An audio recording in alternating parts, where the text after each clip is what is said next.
प्यारे विद्यार्थियों, नमस्ते। आज के इसी कंटेंट में हम पुनः चर्चा करेंगे प्रगतिवादी विचारधारा के उन्नाई कवि नागार्जुन द्वारा रचित उनकी छोटी सी कविता सत्य के अग्रिम अंश की, जिसमें हम देखेंगे कि वर्तमान समय में असत्य के प्रभाव के कारण सत्य अपने आप को किस प्रकार से असहाय विवशता से युक्त समझ करके गतिहीन सा हो गया है। वर्तमान समय में असत्य का प्रभाव इतना जबरदस्त हो चुका है, असत्य ने इस प्रकार से अपने पैरों को स्थिर कर लिया है, अपना स्थान बना लिया है कि सत्य अपने आप को कमजोर, पराजित, हताश, असहाय सा महसूस कर रहा है। सत्य वचन पर, सत्य कथन पर, सत्यवादी व्यक्ति पर वर्तमान जमाने में विश्वास करना बहुत ही टेढ़ी खीर हो गया है। सत्य वचन को न जाने कितने तर्क और वितर्क के दौर से गुजरना पड़ता है, जबकि असत्य बात पर व्यक्ति तुरंत ही विश्वास कर लेता है। कवि उसी बात को आधार बना करके अपनी इस छोटी सी कविता के माध्यम से अपने विचारों को अभिव्यक्ति प्रदान करता हुआ कहता है कि सत्य को लकवा मार गया है, सत्य को लकवा मार गया है, गले से ऊपर वाली मशीनरी पूरी तरह बेकार हो गई है। सोचना बंद, समझना बंद, याद करना बंद, याद रखना बंद, दिमाग की रगों में जरा भी हरकत नहीं होती, सत्य को लकवा मार गया है। कोर अंदर डालकर जबड़ों को झटका देना पड़ता है, तब जाकर खाना गले के अंदर उतरता है। ऊपर वाली मशीनरी पूरी तरह बेकार हो गई है, सत्य को लकवा मार गया है। नागार्जुन ने इस कविता के माध्यम से वर्तमान काल में सत्य की जो यथार्थ स्थिति है उसका चित्रण करते हुए हमें बताया है कि वर्तमान काल में सत्य को लकवा मार गया है। वह एक धम अशक्त एवं कमजोर एवं विवश और असहाय सा पड़ गया है।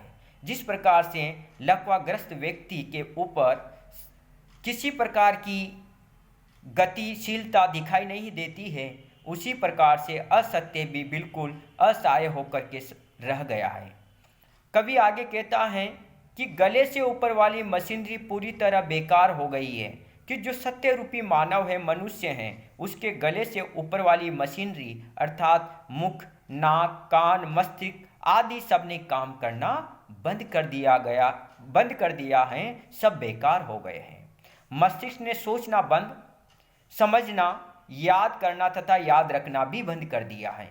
सोचना बंद, समझना बंद, याद करना बंद, याद रखना बंद। उस सत्य रूपी मानव के मस्तिष्क ने सोचना, समझना, याद करना, याद रखना जैसे क्रियाकलापों को एकदम बंद कर दिया है। लकवे की मार से सत्य रूपी मानव के दिमाग की नसों में जरा भी हरकत या स्पंदन नहीं होता है। दिमाग की रगों में जरा भी हरकत नहीं होती, सत्य को लकवा मार गया है। कवि आगे कहता है कि लकवे की मार से सत्य रूपी मानव के दिमाग की नसों में जरा भी हरकत नहीं होती है, जरा भी उनमें उत्साह का संचार नहीं होता है, स्पंदन नहीं होता है। जिस प्रकार से लकवाग्रस्त व्यक्ति के मस्तिष्क का कार्य प्रणाली पूरी तरह से बाधित हो जाती है, पूरी तरह से बंद सी हो जाती है, उसी प्रकार से सत्य रूपी मानव की जो कार्य प्रणाली है, मस्तिष्क के सोचने, समझने, याद रखने, याद करने की जो सामर्थ्य हैं, वह पूरी तरह से समाप्त हो गई है। अर्थात सत्य न तो सोचता है, न समझता है, न याद रखता है और न याद करता है। अर्थात सत्य ने अपने आप को एक असहाय, विवश, लकवेग्रस्त व्यक्ति के समान स्थापित कर लिया है। कोर अंदर डालकर जबड़ों को झटका देना पड़ता है, तब जाकर खाना गले के अंदर उतरता है। उसके को मुख में छोटा सा भोजन का टुकड़ा डालने पर वह स्वयं निगल भी नहीं पाता है, अपितु उसके जबड़ों को झटका देना पड़ता है, तब जाकर के खाना उसके गले में जाता है। जिस प्रकार से लकवाग्रस्त व्यक्ति के मुंह के अंदर छोटा सा भोजन का दाना डालने पर भी, टुकड़ा डालने पर भी वह अपने गले में नहीं उतार पाता है, उसके जबड़े को थोड़ा सा झटका देना पड़ता है, हिलाना डुलाना पड़ता है, तब जाकर के वह भोजन का कण, भोजन का टुकड़ा उसके गले में अंदर उतरता है। उसी प्रकार से सत्य के बारे में या सत्य थोड़ी सी बात भी कहता है, सत्य के आधार पर थोड़ी सी बात भी कही जाती है तो लोग उसके बारे में कुछ नहीं समझते हैं, कुछ नहीं सुनते हैं। जिस प्रकार से ग्रास को, लकवेग्रस्त व्यक्ति के गले के ग्रास को अंदर भेजने के लिए उसके जबड़े को हिलाया जाता है, उसी प्रकार से सत्य को अपनी बात पर अटल रह करके उसे सही साबित करने के लिए न जाने कितने तर्क और वितर्क के दौर से गुजरना पड़ता है। ऊपर वाली मशीनरी पूरी तरह बेकार हो गई है और इस प्रकार से सत्य के शरीर की जो ऊपरी मशीनरी है वो पूरी तरह से बेकार सी हो गई है, निर्जीव सी हो गई है, अस्थिर सी हो गई है। कहने का तात्पर्य यह है कि सत्य के अंदर अपना प्रभाव बताने की जो सामर्थ्य थी, अपनी बात को मनवाने की जो सामर्थ्य थी, वो पूरी तरह से समाप्त हो गई है। सत्य को लकवा मार गया है। यानी कि ऐसा लगता है कि वर्तमान काल में सत्य की स्थिति वैसी की वैसी हो गई है जिस प्रकार से किसी चलते फिरते व्यक्ति को लकवा लग मार गया हो, अर्थात लकवे से ग्रस्त हो गया हो। भाव यह कि सत्य आज भी है, परंतु वह अंदर ही अंदर दबकर निष्क्रिय सा हो गया है।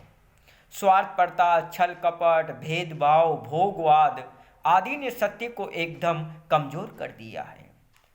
लोलुपता, कुर्सी की सत्ता, अपने लोगों का हित जैसे बिंदुओं ने, जैसे पहलुओं ने सत्य को प्रभावहीन बना दिया है, जिससे अब सत्य का प्रभाव उतना नहीं माना जाता है जैसा पहले था। ये मानव समाज के लिए बहुत ही चिंतनीय विषय है। कवि ने इस ओर अपना ध्यान आकर्षित करने के लिए हमें विवश किया है। निश्चित रूप से कवि का जो विचार है वह आज के युग में बहुत ही प्रासंगिक है, क्योंकि सत्य अब अपने मृत्युशैया की ओर चल पड़ा है। आज के ज़माने में, आज के युग में सत्य की वही स्थिति हो रही है जैसी स्थिति एक लकवेग्रस्त व्यक्ति की हो जाती है। सत्य की वर्तमान स्थिति की जो सुंदर व्यंजना कवि ने इस अंश में की है वह निश्चित रूप से बहुत ही सराहनीय है। सत्य जैसे विषय को मानवीकरण अलंकार के द्वारा यथार्थ के धरातल पर उतारना नागार्जुन जैसे कवि के हाथ का खेल हो सकता है। यहाँ पर हम देख रहे हैं कि ये जो कविता का जो अंश है बहुत ही विषयानुकूल एवं प्रासंगिक है। वर्तमान समय में समसामयिक युग में भी एक विचारणीय विषय है। जय हिंद, जय भारत।